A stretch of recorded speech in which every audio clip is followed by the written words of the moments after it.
guys, it's me again, Camelia Flores. So for today's video ay mapakadtungani kami ni Easy Putput sa Katarman. So adi kami yan na inangkas muna kami kanto perte kadto sa lawang kay basig nga ni igdulong muna kami niya sa pier. Dikan, habang gimbabiyahe ko nga ni si Easy Putput ay nagkikinaturog na nga ni siya talaga. Pero ang kaupayan man sa kanya kapag inuupod ko siya sa biyahe kay diri siya maringa.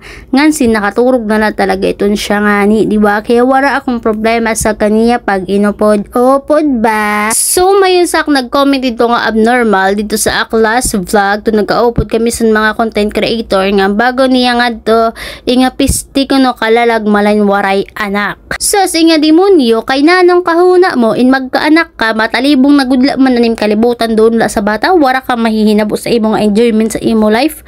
Oo adto na kasi sa pagiging motherhood pero ay Ginoo ko as long as napo-provide mo ang kinahanglan sa bata diri ka nagiging pariwara nga eroy waray itong demonyo problema di kan sayo pa diri man nagpipinan ngaro sa kay kung nanong kailangan ni Easy kay demonyo wara ka sakto problemahon. Kung mayon ang mga transaction, anak bata, upod-upod ko. Sito na talaga nga gabi, kay dili ko pwede siya upod, kay di mo nyo matunog, di manakaon-haon, di mo nyo irresponsabling eroy, di ba?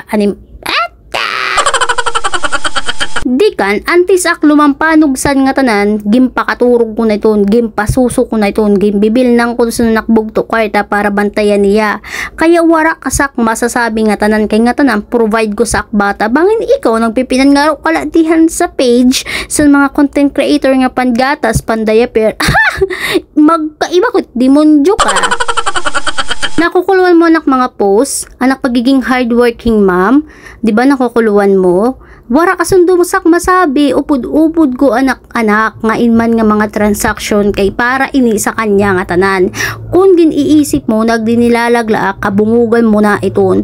Tikan sigurong kulat sa imo nga tanan ginhihimo ko nagiging rider ak, nagiging nanay ak, nagiging nga tanan ak, naggi-multitasking ang buhay ko. Kaya kung ikaw nga demonyo ka, ginilibak mo lak doon, pagpakulaw kahimo, ginti tinag-umunim kay mo sa nimdam account, siguro kung mabara ka diri la siguro kay mabara ka talaga. Di ka, bangin ani na mag-comment ka naman na nito nga vlogger, makiawa yun. Ay talaga te, kung ako ani pagtatamakan, di ko talaga ko pag-aatrasahan kay diri ak mapadulsin basta-basta la, kay kung diri ak pag ninalabdan, kaya think before you click. So ito na naka-sold out aksin upat ka bugos nga laptop sa yung Infinix 128GB sa yung iPhone 11 128GB.